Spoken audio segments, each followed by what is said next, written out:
우리가 신앙생활을 잘하는 비결, 그리고 축복의 삶을 사는 비결은 그 정확한 원칙과 기준이 명확하면 됩니다. 근데 그것이 영원한 것이어야 됩니다. 그러니까 그냥 시대에 따라서 움직이는 거, 시류에 따라서 흔들리는 것을 인생의 좌표로 잡고 가면 우리의 인생은 반드시 문제가 오게 되죠.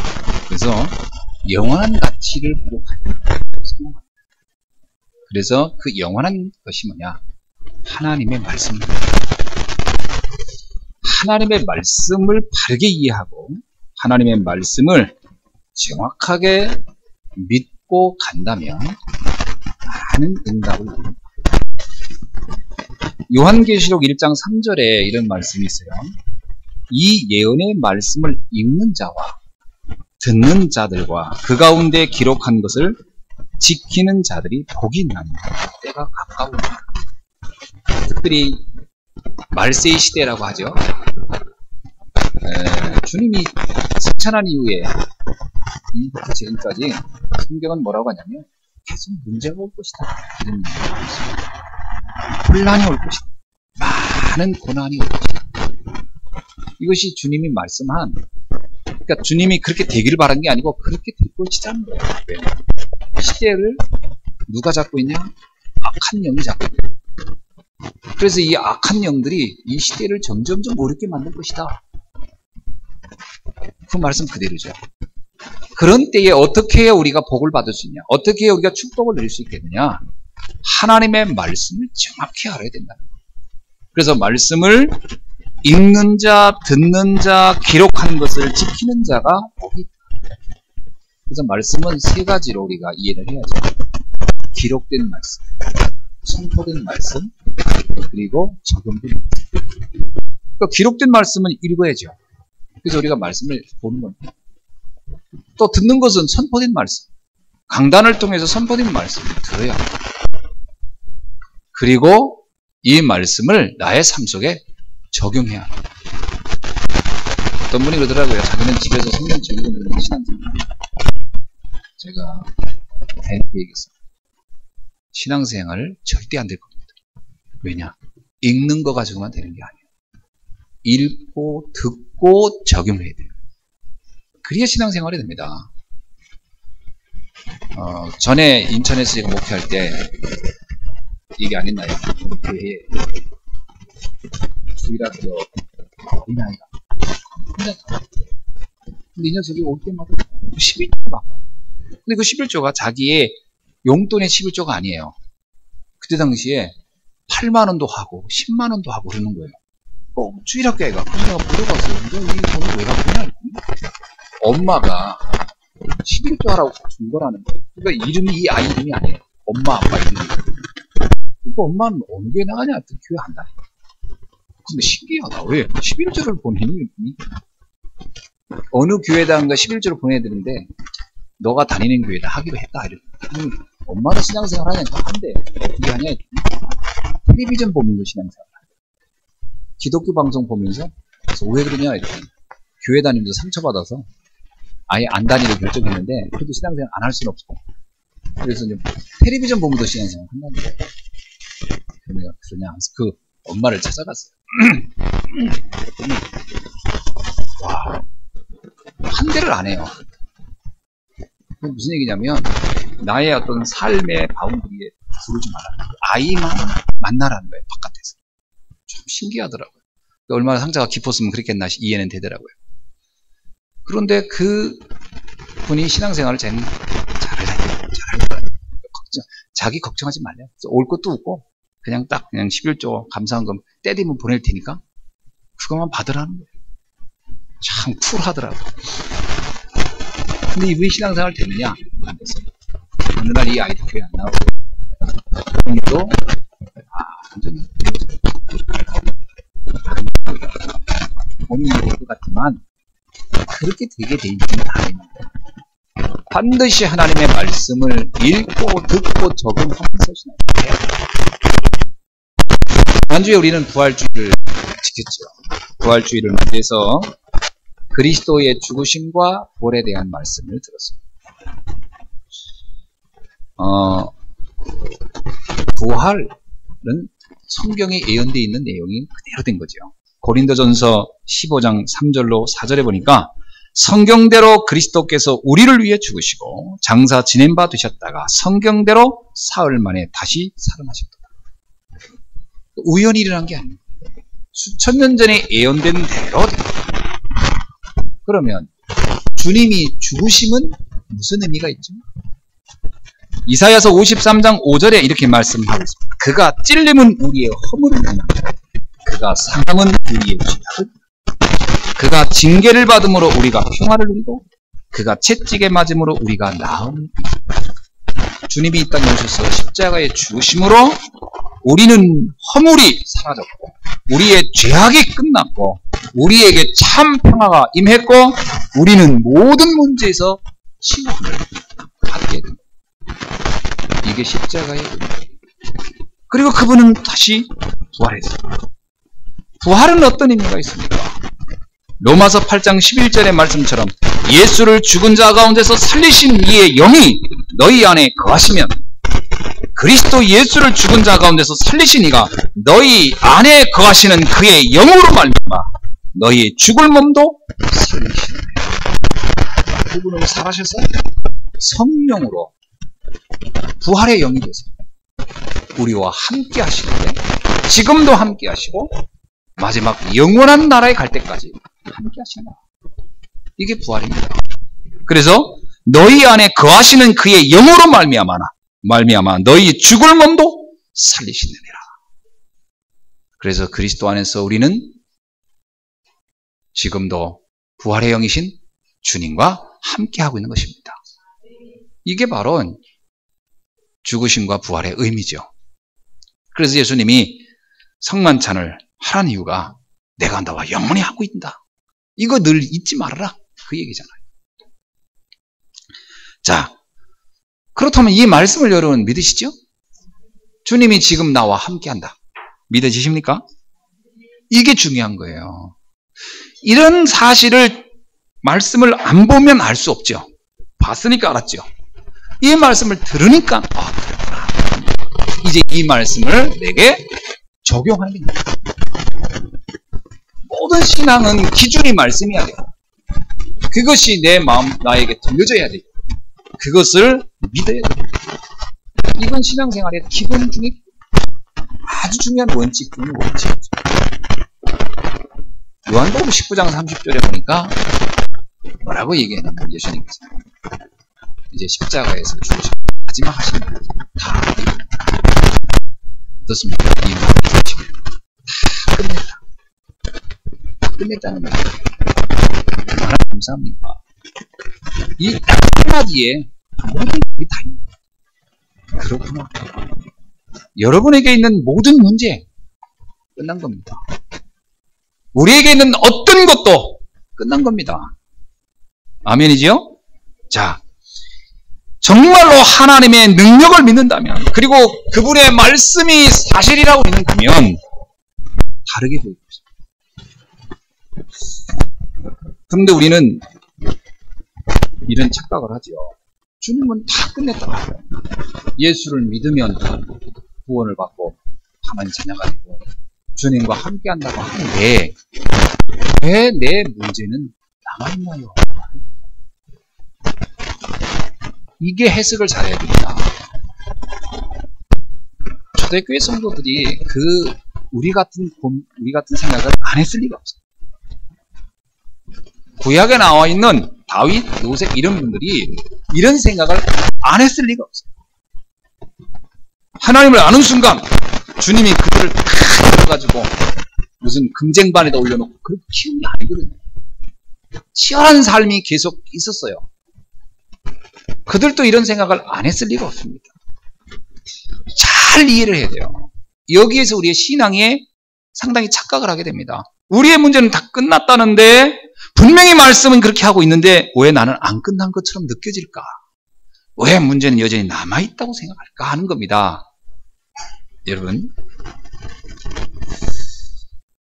만약에 그것이 지금 내가 문제라고 하는 그것이 나의 영원한 축복의 시작이면 어떡하겠습니까? 나는 문제라고 여기는 그것이 하나님의 위대한 계획을 이루는 방법이라면 어떡하겠습니까?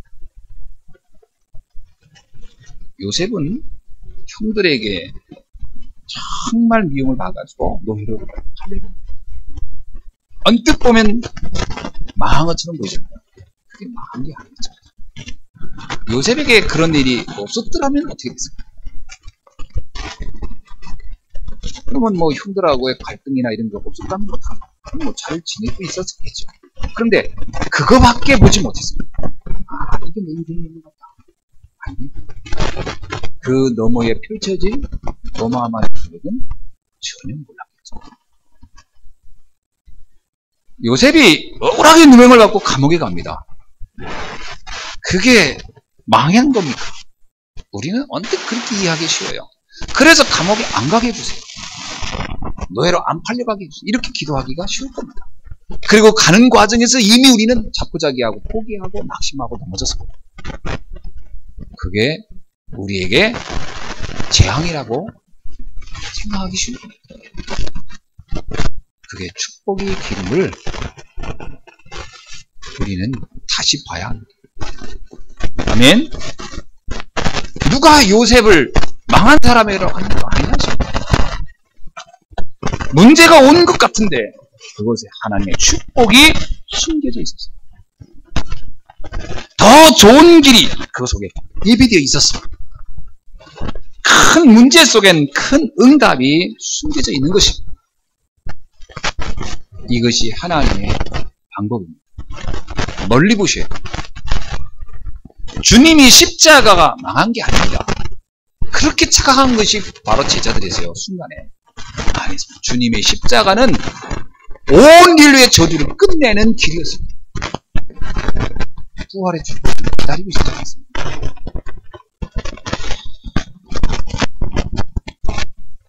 성경 말씀을 보면 요한복음 10장 10절에 내가 온 것은 양으로 생명을 얻게 하고 더 풍성히 얻게 하려는 것이네.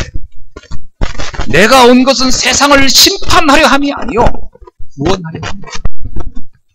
아멘입니까? 우리에게 문제를 주려고 하는 것이 아닙니다. 어쩌면 이 문제는 창세기 3장 문제로 온 겁니다. 그러나 주님은 그 문제에서 벗어나서 그것을 축복으로 바꾸기를 원하시고 그렇게 하기를 지금 하시고 있는 줄로 믿습니다. 사단은 우리를 공격한 것 같으나 하나님은 축복으로 바꾸신다. 여러분 꼭 믿으시고 주시면 충분합니다. 사람들의 문제가 오면 가장 큰 착각이 뭐냐면 하나님이 이걸 줬다는 생각을 해요. 하나님이 준 게 아니고 이거는 이미 창세기 3장의 문제로 인해서 가문을 타고 나의 오래된 체질 동안 온 겁니다. 이제 이것을 주님은 축복으로 바꾸기를 원하시는 겁니다.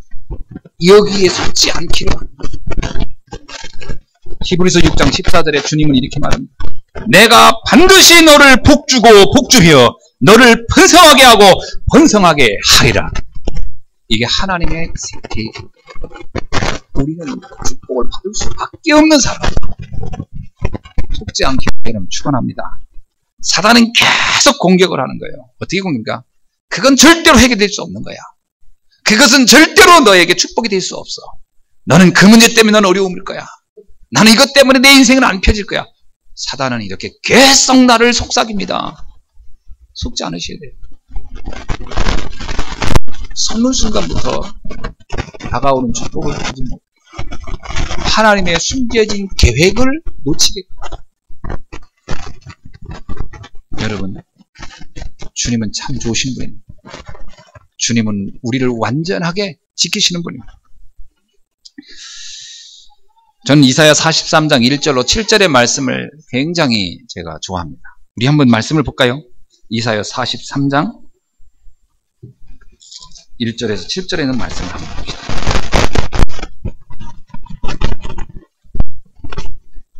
이것이 우리 주님이 우리에게 주시는 약속입니다.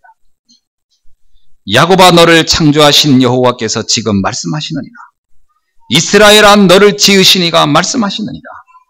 너는 두려워하지 말라. 내가 너를 구속하였고 내가 너를 지명하여 불렀나니 너는 내 것이라.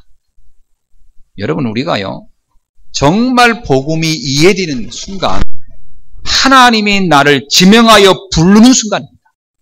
아멘. 이것은 하나님이 나를 택했다는 기준이 뭐냐? 다른 게 아닙니다. 내가 복음이 이해되는 거예요. 언제 이스라엘이 됩니까? 하나님이 그들의 하나님으로 고백되어질 때가 이스라엘이 되는 겁니다. 그냥 혈연의 이스라엘이 아니에요. 그래서 이스라엘은 우리가요 이스라엘이라는 그 단어 자체는 혈연 공동체가 아닙니다. 신앙 공동체를 말하는 거예요. 2절에 볼게요. 네가 물 가운데 지날 때 내가 너와 함께 할 것이다. 그렇습니다. 물 가운데 갈 일이 있을 거라는 거예요. 그때도 내가 너와 함께 할 것이다. 강을 건널 때 물이 너를 침몰하지 못할 것이다. 네가 불 가운데로 지날 때 타지 아니할 것이다. 불꽃이 너를 사르지도 못하리라. 물이 있고 불이 있지만 그것이 나에게 재앙이 되지 않게 하겠다는 거예요. 아멘. 이게 하나님의 약속입니다. 대저 나는 여호와 네 하나님이요 이스라엘의 거룩하니요 네 구원자입니다. 내가 애굽을 너희의 속량물로 구스와 스바를 너를 대신하여 주었노라. 네가 내 눈에 보배롭고 존귀하며 내가 너를 사랑하였은즉 내가 네 대신 사람들을 내어주며 백성들이 네 생명을 대신하리니 두려워하지 말라. 내가 너와 함께하여 네 자손을 동쪽에서부터 오게 하며 서쪽에서부터 너를 모을 것이며. 할렐루야. 여러분, 주님의 약속입니다. 그래서 오늘 이 말씀을 정말 바르게 읽고 바르게 듣고 여러분의 신앙의 고백으로 여러분의 삶 속에 적용하기를 주의 이름으로 축원합니다. 이것을 못하게 하는 것이 불신앙인데 이 세상의 말들은요 전부 다 보여지는 현상 가지고 말을 합니다. 그래서 너는 나이가 많아, 너희는 지혜가 부족해, 너는 기능이 없어, 너는 이게 안 돼, 그걸 전부 그거라고 생각합니다. 아닙니다. 하나님은 우리의 능력을 초월하십니다. 우리로서는 할 수 없사오나 하나님은 하실 수 있느니라. 이게 하나님의 약속. 주의 능력을 굳게 믿는 귀한 날 되게 주셔서 축원합니다. 자, 오늘 말씀을 한번 마태복음에 보면은 어떤 내용이 나오면 당시 서기관들이라는 사람들이 나오는데 이들은 굉장히 말씀을 잘 안 듣는 사람이라고 자칭 서기관이 뭡니까? 성전에서 가르치는 일을 합니다. 뭘 가르치죠? 말씀을 가르치는 성전 교사였어요. 근데 이들은 그게 얼마나 성경을 잘 알았겠습니까? 성경 같은 이 사람들은 어떻게 그냥 그렇게 훈련을 받았어요. 성경을 읽고 암송하고. 문제는 이것을 하나님의 언약이라고 믿지 않았어요. 오늘 말씀을 보면 당시 서기관들이 성경 말씀을 어떻게 이해하고 있는지를 단편적으로 아주 핵심적으로 알 수 있어요. 자, 한번 봅시다. 뭐라고 얘기하고 있냐면 17장 9절에 그들이 산에서 내려올 때에 예수께서 명하여 이르시되 인자가 죽은 자 가운데서 살아나는 자를 본 것을 아무도 이르지 말고 제자들이 누워있다. 그러면 그자의 서기관들이 엘리야가 먼저 와야 하리라. 서기관들이 뭘 알고 있었냐면 엘리야가 먼저 오겠구나를 얘기했어요. 그럼 엘리야는 언제 사람이에요? 이 초대교회부터 수백 년 전 사람이에요. 여러분 아시죠? 엘리야, 엘리사. 근데 예수님 당시에 서기관들이 뭐라고 하냐면 엘리야가 올 것이다. 그렇게 얘기하지 않았다는 거예요. 그리고 사람들에게 그 성경을 가르쳤어요. 엘리야가 올 것입니다. 이 말이 맞습니다. 엘리야가 올 거라고 한 게 맞아요. 어디 나오냐? 말라기 4장 5절로 6절에 봅니다. 한번 봅시다. 말라기 4장. 말라기에서 제일 마지막에 여기에 나오는 예언의 말씀. 말라기 4장 5절로 6절. 보라, 여호와의 크고 두려운 날이 내가 선지자 엘리야를 너에게 보내리니 그가 아비의 마음을 자녀에게 돌이키게 하고 자녀들의 마음을 그들의 아비에게로 돌이키게 하리라. 말라기는요, 엘리야보다 한참 후대 사람이에요. 근데 이 말라기가 이런 예언을 합니다. 두려운 날이 올 것이다. 그러나 내가 앞서 엘리야를 보내리니, 엘리야가 어떻게 한다고요?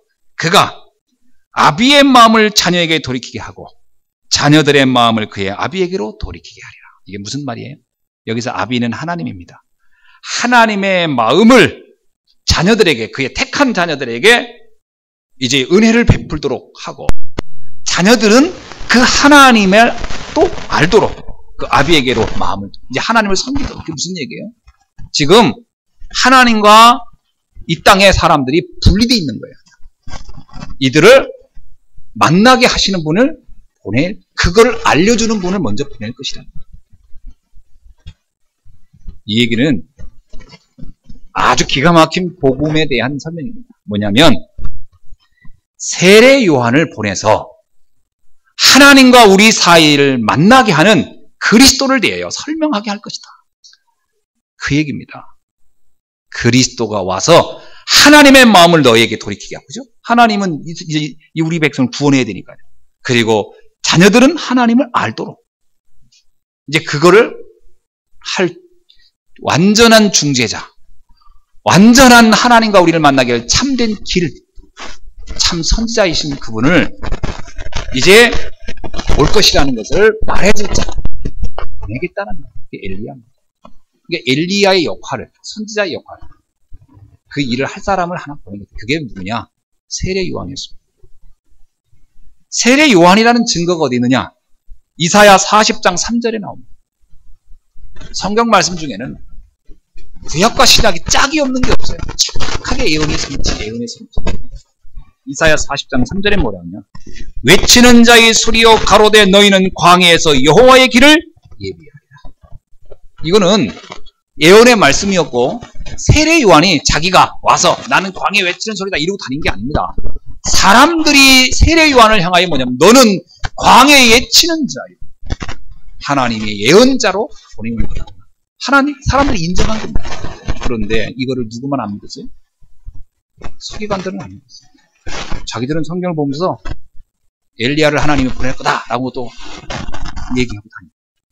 그리고 세례 요한이 와서 그리스도가 왔다. 뭐라고 얘기합니까? 마태복음 3장 11절에서 세례 요한이 똑같은 얘기를 합니다. 내 뒤에 오시는 이는 나보다 능력이 많으시니 나는 그의 신을 들기도 감당치 못하겠노라. 그는 성령과 불로 너희에게 세례를 줄 것이다. 그리스도를 설명하고 있습니다. 그런데 서기관들은 어느 정도 안 믿었냐?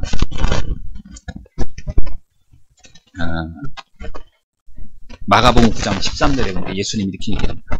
내가 너에게 이르노니 엘리야가 왔으되 기록된 바와 같이 사람들이 임의로 대우하였느니라. 우리가 죽여버렸어요. 쓸데없는 말 하지 말라. 이게 얼마나 이게 아이러니한, 말씀을 잘 몰랐다는 거예요. 그래서 성경의 말씀을 아는 것, 믿는 것, 나에게 적용하는 것 아주 중요합니다. 아멘. 성경에 보니까요, 세례 요한이 광야에서 또 메뚜기와 석청이 먹으면서 외치니까 뭐라겠죠? 이 서기관들이래요. 저 귀신 들린 사람이라고. 귀신 들렸다. 그러더니 또 예수님이 잘 먹으니까 또 뭐라겠어요? 먹기를 탐하고 포도주를 마시는데, 그러니까 완전히 안 믿기로 작정한 인간들은 와서 별일을 다 해도 안 믿어요. 안 믿는 거예요. 세례 요한을 보면서 그렇구나, 말라기에 예언한 그분이었구나, 이렇게 믿지 않고 이거 귀신 들린 인간이네, 이런 식이었으니 말씀 성취가 될 수가 없는 거예요.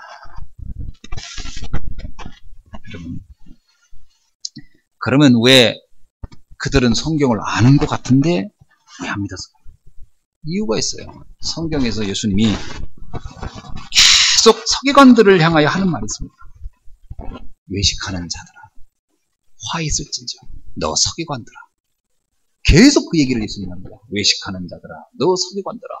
화 있을지지. 서기관들은요, 보여지는 것만 믿었어요. 여러분, 우리가 보여지는 것만 믿으면 큰일 납니다. 하나님의 계획이 믿어져야 돼요. 말씀이 믿어져야 돼요. 그러니까 서기관들은 보여진 거 믿으니까 규모, 예의, 예절, 태도, 인격 이런 건 굉장히 훌륭했죠. 그러니까 오죽에 있으면 서기관입니까? 지도자예요. 가리키는 선생님. 문제는 정말 중요한 인생의 문제를 해결할 그리스도에 대해서는 백지상통했어요. 어제는 제가 시간이 좀 돼서 설교를 이렇게 하다가 모르게 찾다가 인터넷 들어가니까 어떤 교회 목사님 설교가 있더라고요. 내가 이렇게 찾고 있던 엘리야, 아까 그 엘리야 그 본문이다. 그분이 보다는 엘리야가 왔다 이렇게 하고서 무슨 어떻게 설교하는가 정말 들으면서 열받게 하니까 그래서 하늘 진짜 꺼버렸어. 정말 운이 안 된다. 내가 그분을 비난하려는데 서기관 똑같은 수준에서 얘기합니다. 착하고 성실하고 열심히 살지 않으면 모른다는 거 아닙니다. 서기관들은 그렇게 살았기 때문에 몰랐어요. 진짜 영적 세계에 오늘 우리가 이 그래서 서기관들이 가장 중요하게 여기는 것이 나쁘단 말이에요. 그것은 따라오는 것들이지 그것이 중요한 것은 그게 절대 중요한 게 아니에요. 그냥 오는 겁니다. 결과적으로 그리스도를 알아요. 그 안에 내 인생에 모든 것이 끝나는 것입니다. 오죽했으면 세례요한이 나는 그분의 힘을 풀기조차 아니 세례요한이 어떤 사람입니까? 얼마나 천비냐면요. 메뚜기하고 들에 있는 풀밖에 안 먹었어요. 이 세상 사람들한테 폐를 끼칠까봐 오늘로 말하면 완전 수도사도 이런 수가 없어요. 남한테 딱 폐를 끼치지 않으려고 그리고 옷 한 벌로 그냥 끝냈어요. 공해 문제도 안 생겼고 사치도 없었고 완벽하게 흔히 말하면 완벽한 경건주의자예요. 그게 뭐냐 세례요한. 근데 세례요한이 뭐야? 나는 이렇게 해도 내가 이렇게 완벽하게 먹는 것도 절제하고 입는 것도 절제하고 별짓을 다 해도 그리스도의 신도 나는 붙잡기 감당할 수 없는 자라. 그게 무슨 얘기예요? 그리스도의 능력이 얼마나 어마어마냐를 말하는 거예요. 그 사람들은요. 그리스도는 생각 안 하고 그 신들매도 풀기조차 어렵다고 하는 그분의 모습을 그 세례 요한을 모방하려고 하는 거예요. 매 흰고무 신고 돌아다니고. 그런 분이 있더라고. 그 스님들 보면 이렇게 막 거적대기 같은 거 입고 다니잖아요. 그럼 사람들 감동하잖아요. 그래가지고 그리스도 신들매도 못 끈다니까. 정말 그리스도가 왜 그런 문제냐. 인간이 어떻게 어떤 방법과 수단을 해도 해결할 수 없는 그런 저주와 재앙을 해결하는 분이기 때문에 그리스도를 우리가 바르게 알아야 인생이 달라지는 줄 믿습니다. 그걸 이 세례요한이야. 그래서 이 다른 것이 각인되어 있는 게 참 문제입니다. 오늘날 같으면 거의 이런 게 각인되어 있어요. 그래서 사실은 이 말씀을 가지고 은혜를 받고 말씀 때문에 고민하고 이런 사람보다는 대부분 보여지는 것 같아요. 비싼 루타임이 이런 거 시험 드는 거예요. 내가 아는 우리 선배 하나는요. 청주에서 이렇게 신앙생활 하는 지금 아마 권사 장로였나? 그 교회를 선택한 이유가 딱 하나더라고요. 우리 목사님은 평생 넥타이 하나만 내는 거예요. 제주도 그랬어요. 넥타이 하나를 몇십만 원 내는 해지고 할 텐데. 근데 그거 그냥 보기만 하면 감동을 받는다는 거예요. 훌륭한 겁니다. 그렇죠? 훌륭한 일이죠. 저는 그분의 신들매도 붙잡기 감당 못할 만큼 저는 좀 그렇습니다만. 근데 그게 신앙의 기준이 되면 그분이 어느 날 넥타이 바꾸면 어떡할 건데. 그러면 이제 신앙 떠나는 거야, 교회. 실망했다. 나는 정말 그건 아니라고 보거든요. 근데 그분은 모이면 그런 감동적인 자기 목사님한테 본 그 감동. 그러니까 내가 목사님 말씀에 어떤 은혜를 받았는지를 좀 듣고 싶은데 그 외모적인 거. 그러니까 그 목사님이요. 그렇게 말을 해놔고 그렇게 하니까 늘 흰 고무신밖에 못 신고 다니는 거예요. 그거 맞춰줘야 되니까. 겨울에도 그거 얼마나 발 시려운데. 그래서 야, 그건 참 자기가 스스로 좀 함정을 팠구나. 그건 신앙의 본질 아닙니다. 그렇다고 구두로 수백 컬 사가지고 신고 다니는 그것도 영적 문제지. 그 얘기도 아니잖아요. 본질이 뭐냐. 우리 속에 다른 게 가는 게 있다면 그거부터 말씀으로 바꿔야 할 게 없습니다. 그래서 신앙의 본질을 모르는 어리석은 사람들을 우리가 보게 되죠. 교회는 다니는데도 복음의 내용에 대해서 전혀 모르는 무지한 교인들이 사실 너무 많다는 거예요. 그러니까 교회를 수년씩 다녔어도요. 복음은 몰라요. 그래서 제가 이렇게 보면은 현장에서 이렇게 전도한다는 분들도 이렇게 보면 참 어떤 때는 내가 왜 이렇게 나하고 상관도 없는데 이렇게 부끄러운지.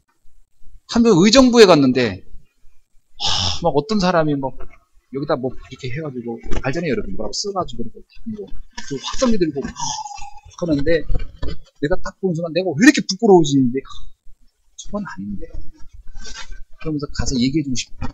본인부터 좀 구원 좀 받으시죠. 얘기해주고 싶어요. 정말 그런 분들이요. 복음 설명해보라면 예수님이 어떤 분이 그냥 믿으라는 거예요. 세상에 그런 믿음이 어디 있어요. 그거는 무모하고 그 맹목적인 거예요. 왜 예수를 믿었는지, 왜 예수가 이 땅에 그리스도로 왔는지 이걸 정확히 알고 믿어야 되는 거죠. 그거 설명도 안 되고 알지도 못해요. 내가 한번 천안역에서 그냥 심심한 게 기다리다가 전단지를 막 주는 분이 그거 교회에서 나왔어요. 근데 이분이 이제 하다가 더우니까 옆에 나와서 그냥 음료수 마시면서 서 있게. 그리고 또 그분이 내 옆으로 왔어요. 오더니 나를 그걸 주는 거예요. 나도 이렇게 서서 기다리고 있어요. 받으면서 내가 그랬어요. 뭐 하세요? 보면 몰라요. 전도하지. 예수님이 누구시죠? 저 아무것도 모르는 것처럼. 예수님이 누구시죠? 왜 예수님을 믿으라고 하죠? 했더니, 그냥 믿어요. 믿으면 좋아요. 그래서 내가 그냥 믿어줘요, 내가. 거의 이런 수준입니다. 여러분, 그러니까 신천지라든가 여호와 증인들이 교패 붙은 집만 가지요. 그 사람들은 교패 붙은 집만 갑니다. 왜? 가서 얘기 좀 하면요. 자기들이 알고 몇 가지 그거 말도 안 되는 얘기를 이렇게 하면요. 그걸 듣고 쏠랑 넘어가요. 나는 지난번 여기 그 뭐죠? 극동 아파트에 전도를 갔다가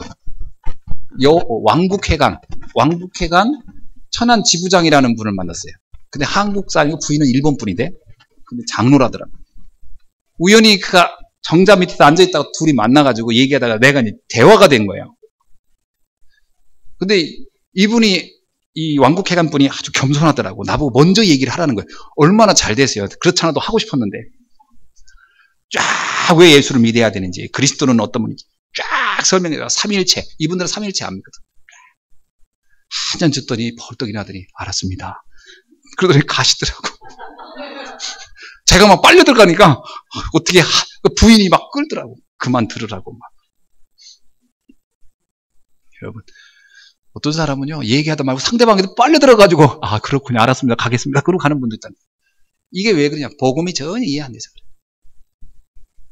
여러분 성도들이 복음에 대한 지식이 전혀 없고 말씀으로 무장이 전혀 안 돼 있어요.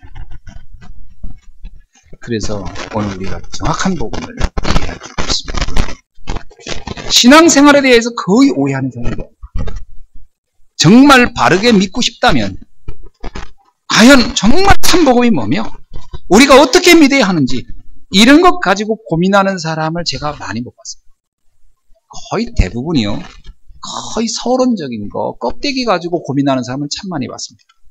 사람 때문에 일 때문에 자리 때문에 헌금 때문에 누구 때문에 어떤 일 이런 거로 갈등했다는 사람은 내가 수도 없이 들었지만 진짜 내가 정말 하나님을 제대로 믿고 싶고 하나님의 자녀로서 사는 것이 도대체 어떻게 사는 것 이렇게 고민하는 사람 내가 못 본 적이 없어요. 왜냐? 신앙생활이 뭔지를 거의 오해하고 있어요. 신앙생활이 거의 다 신앙생활하면 껍데기를 얘기해요. 신앙생활이란 무슨 그냥 어떤 교회 생활이라고 생각하는 그 등식을 맞죠. 신앙생활은 그게 아닙니다. 정말 복음을 제대로 알고 복음을 누리는 것이 신앙생활의 가장 중요한 거예요.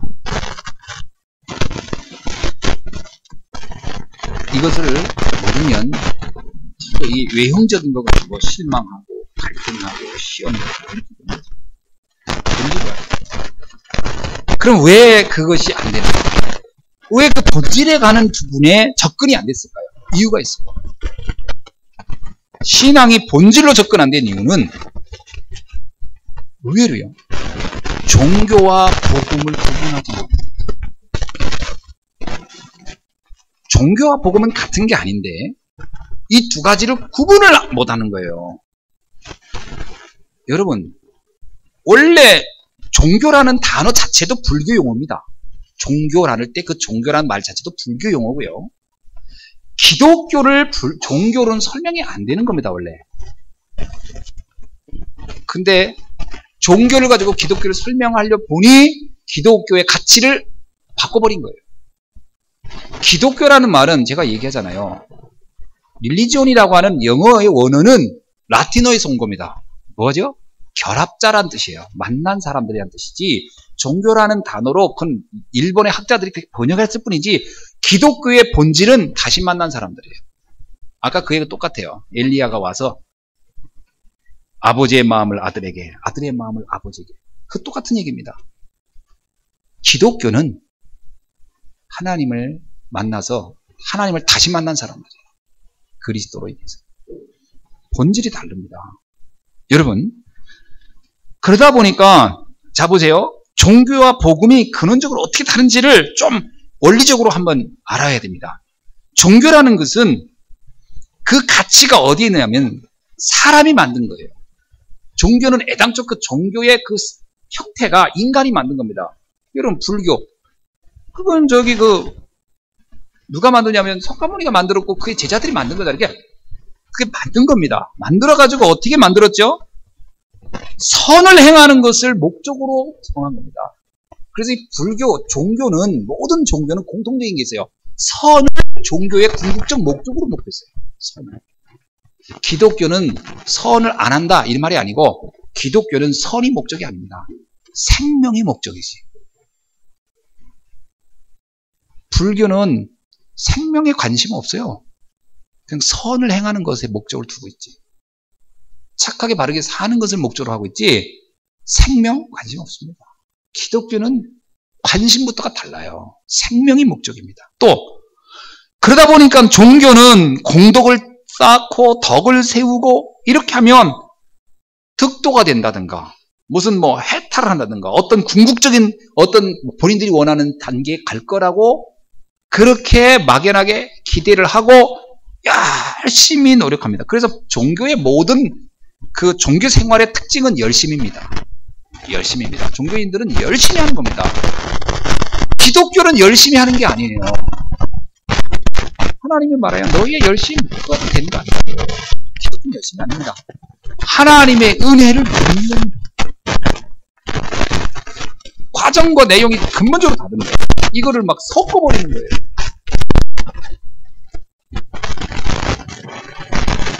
그래서 종교는 선행을 강조하죠. 성김, 봉사, 정직, 양심, 의로운 행위 이런 걸 강조합니다. 좋은 것이죠. 그게 나쁘단 말이 아닙니다.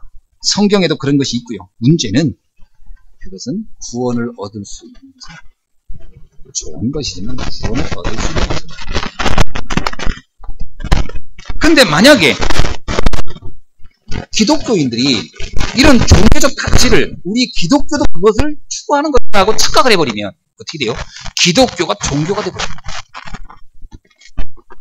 그때 종교가 되는 거예요. 그래서 기독교인들도 우리도 성김, 봉사, 양심, 선행 이런 것을 우리도 해야 된다. 하지 말라는 말이 아니라 그것이 신앙의 본질이 아니니까요.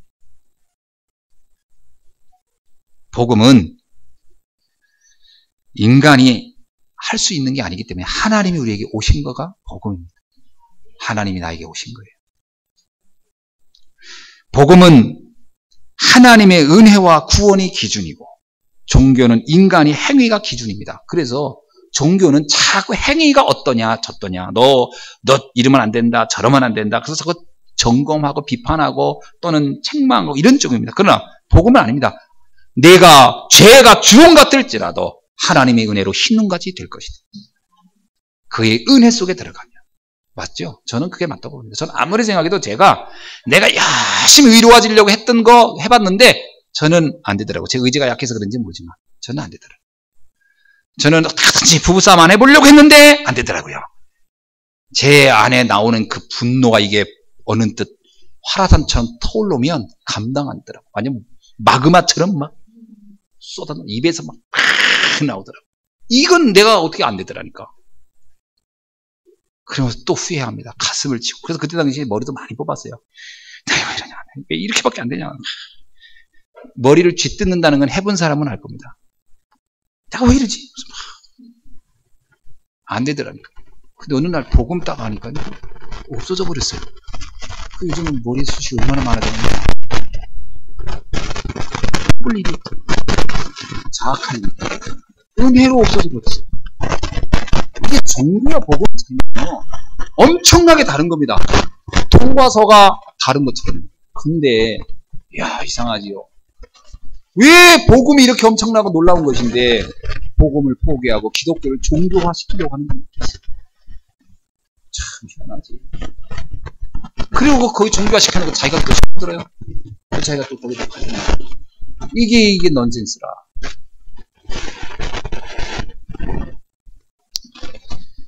에베소서 2장 8절 9절에 말씀입니다. 너희가 그 은혜를 인하여 믿음으로 말미암아 구원을 얻었나. 이것이 너희에게서 난 것이 아니요 하나님의 선물. 행위에서 난 것이 아니니 이는 누구든지 자랑하지 못하게 함이니라. 아멘. 나는 마태복음 11장 14절로 19절에 보면 복음에 전혀 관심 없었던 사람들의 모습입니다. 그렇죠? 이런 얘기를 하지. 우리가 너희를 향하여 피리를 불어도 춤을 추지 않고 우리가 슬피 울어도 너희가 가슴을 치지 아니하였다.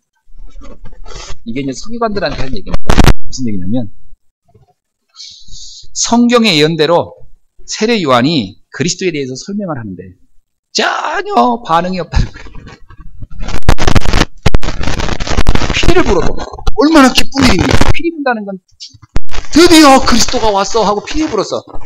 기쁘고 뭐가 기뻐? 이러는 거예요. 우리가 이 그리스도를 몰라가지고 그렇지만 이렇게 창세기 3장에 모여서 이렇게 우리 괴로운 고통을 당했고 그 얘기도 뭐가 고통인데? 뭐가 우리가 사단에 잡힌 건데? 알아듣지를 못하더라는데 이게 서기관들의 영적 상태. 피리를 불어도 춤추지 않고 고골에도 따라오지 않고 그게 이 서기관들을 영적인 상태를 얘기합니다. 반응이 없는 거예요. 무슨 얘기죠? 세례 요한의 말에 전혀 귀담아 듣지 않더라. 말씀을 전혀 귀담아 듣지 않으면 이런 문제가 돼요. 근데 반대로요.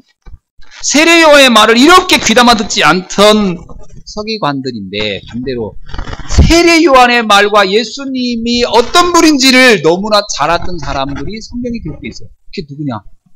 여러분 저를 알죠? 이방인 백부장. 자기 하인이 병들었을 때 막 예수님한테 내가 오지 마시라고 감히 내가 막 이러잖아요. 그런 백부장은 알아들었어. 또 하나 거지 소경 받은 거예요. 다윗의 자손이여 나를 불쌍히 여기소.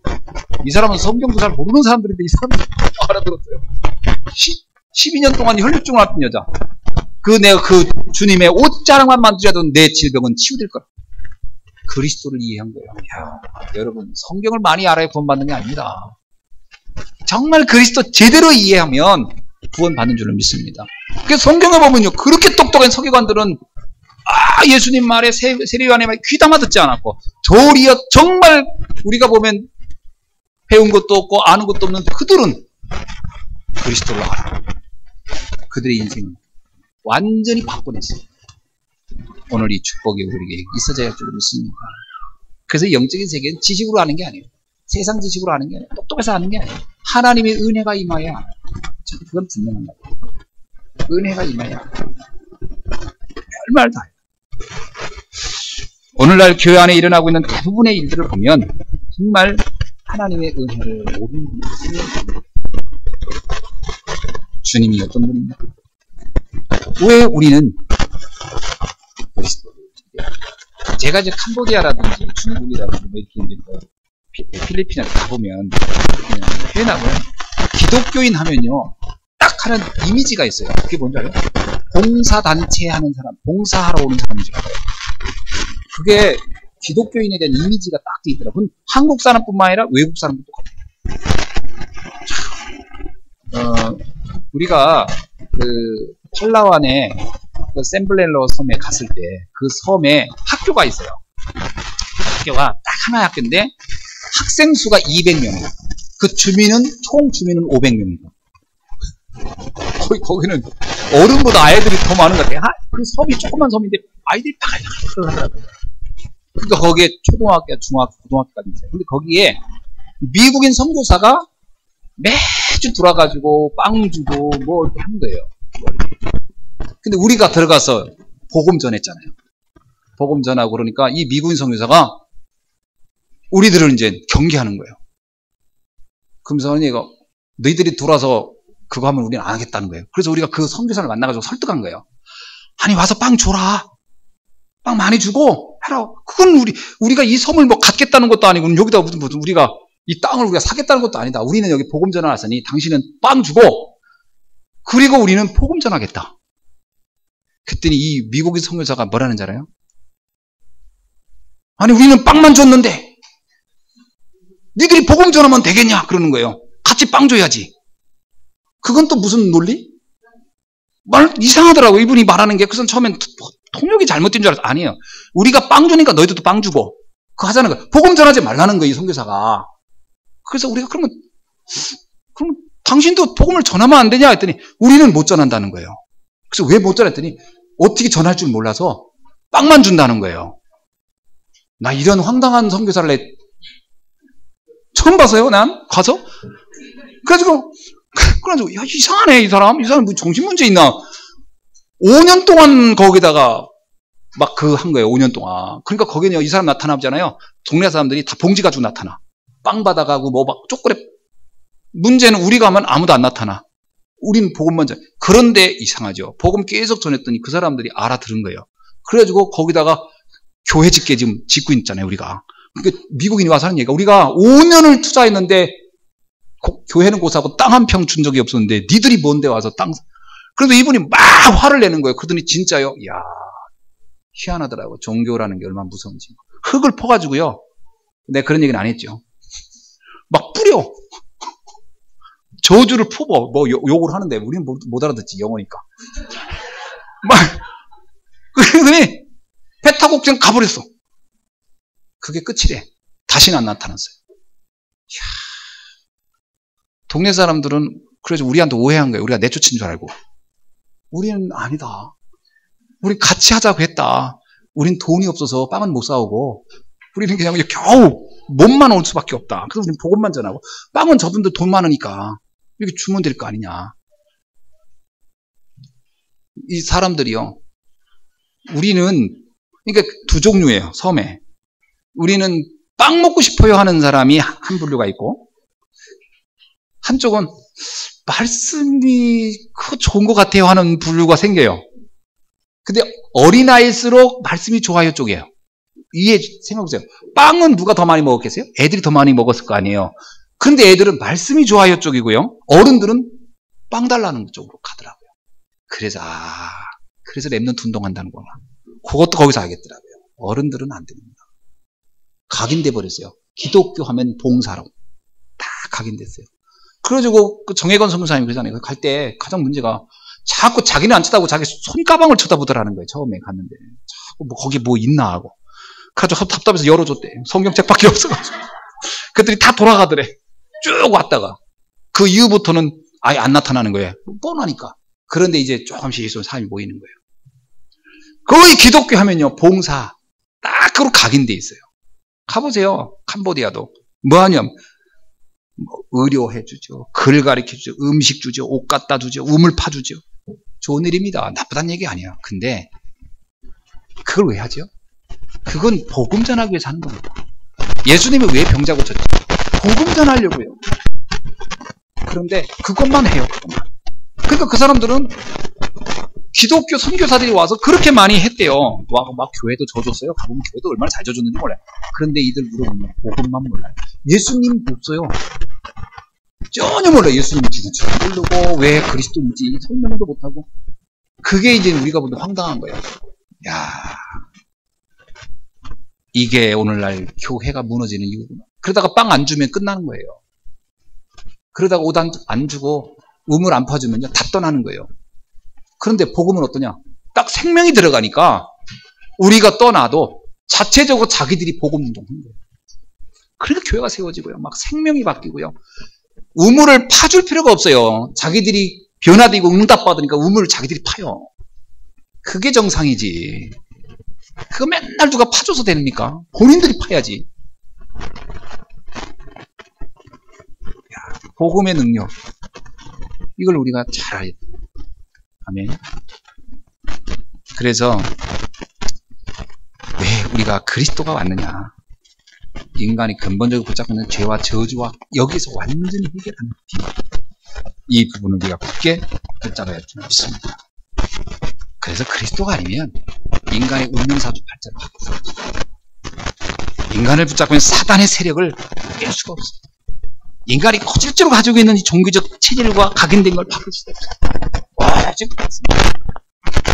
그래야 인간답게 되고, 그래야 참 행복돼요. 애국 중에 애국이 복음이라고.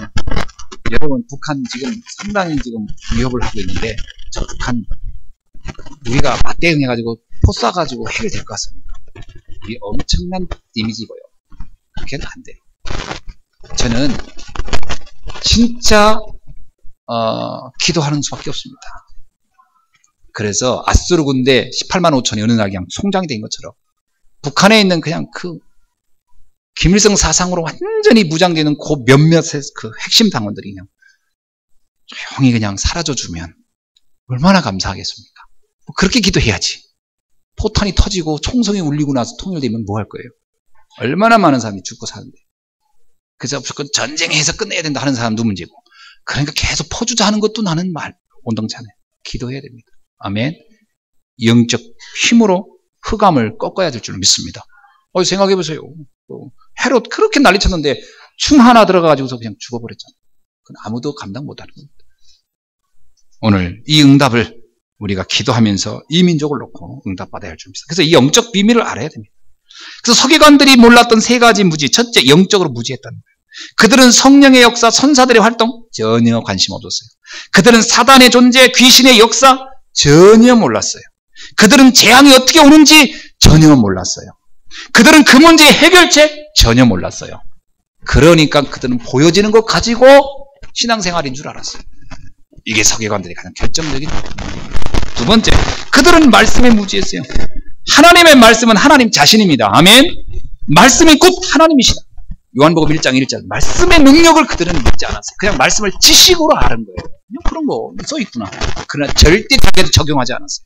이 말씀의 능력이 얼마나 어마어마한지를 알지 못했어요. 여러분, 선포된 말씀 하나님의 음성으로 듣길 주의는 축원합니다. 데살로니가전서 2장 13절에 보세요. 너희가 우리에게 들은 바 하나님의 말씀을 받을 때에 사람의 말로 아니하고 하나님의 말씀으로 받으니 진실로 그러. 이 말씀이 또한 너희 믿는 자 속에서 역사하느니라. 아멘. 하나님의 말씀을 받으니 이 말씀 그대로 우리의 혼과 영과 골수와 감정을 바꾸는 인생 전체를 전인적으로 바꿔내는 축복을 임하게 되는 줄로 믿습니다. 세 번째입니다. 그리스도에 대해서 무지했어요. 그리스도가 얼마나 어마어마한 분인지를 몰랐어요. 그 이름의 뜻만 알아도 우리는 흑암을 몰아낼 수가 있습니다. 그 이름의 권세만 알아도 우리 가문을 타고 우리의 후대를 타고 오는 이 영적 문제를 근본적으로 끌 수 있다는 걸 그들은 몰랐어요. 그리스도는 모든 죄를 해결하는 참 제사장이에요. 그리스도는 사단의 모든 권세를 꺾는 참 왕이에요. 그리스도는 지옥의 모든 심판에서 천국으로 우리를 인도하는 참 선지자인 것을 몰랐어요. 이 그리스도가 확인되어지고 깨달아지고 믿어지기를 주의 이름으로 축원합니다. 지상 최고의 권세요.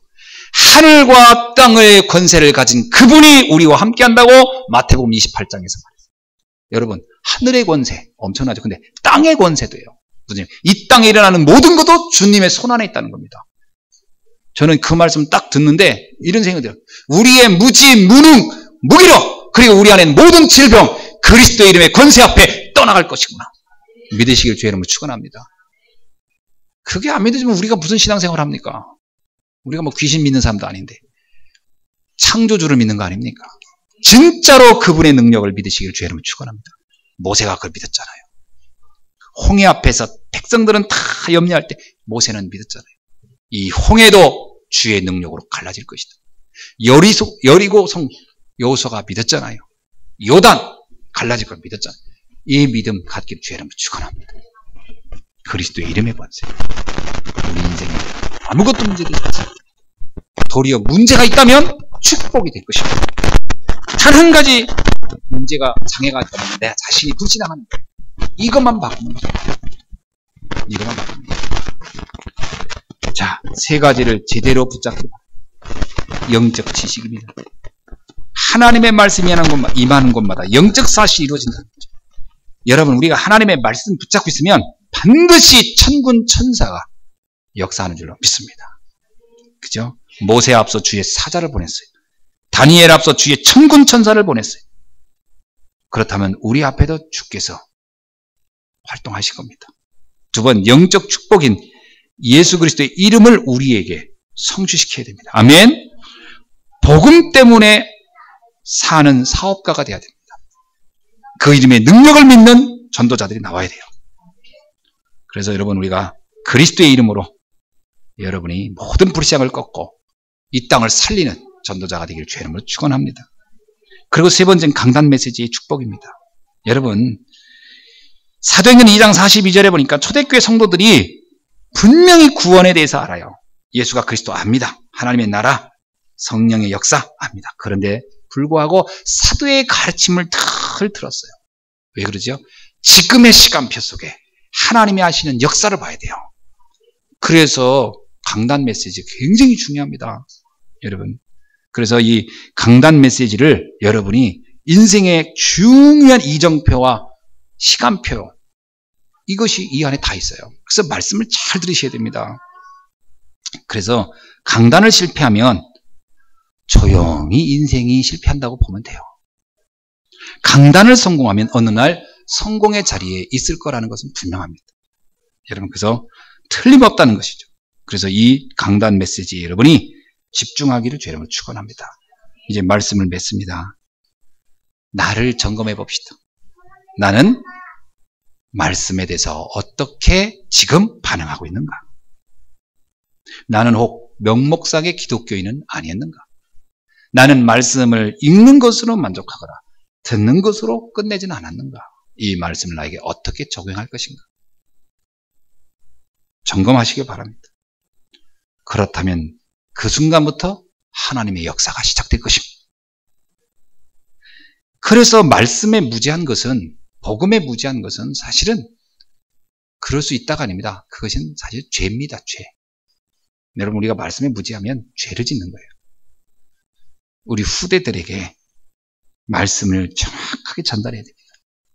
시편 119편 105절에 뭐라고 해서 주의 말씀은 내 발의 등불이요 내 길의 빛이니라.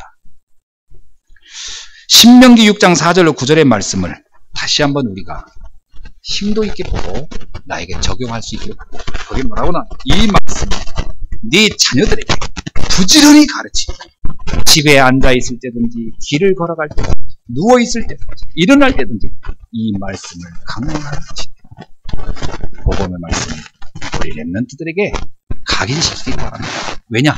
그 말씀이 각인되는 순간 그 아이는 그 말씀 그대로 응답이 될 것입니다. 그래서 좀 무지하다, 무기력하다, 무능하다, 질병이 있다 이런 사람이 더 말씀을 각인시켜야 되죠. 그때 그 모든 문제는 하나님 감사합니다. 오늘 이 시간 하나님의 말씀을 우리 영혼 속에 각인시키는 날이 되게 하여 주십시오. 그래서 우리 인생이 새로워지고 우리의 삶이 새로워지는 축복의 날이 되게 하여 주십시오. 살아계신 주 예수 그리스도의 이름으로 기도합니다. 아멘.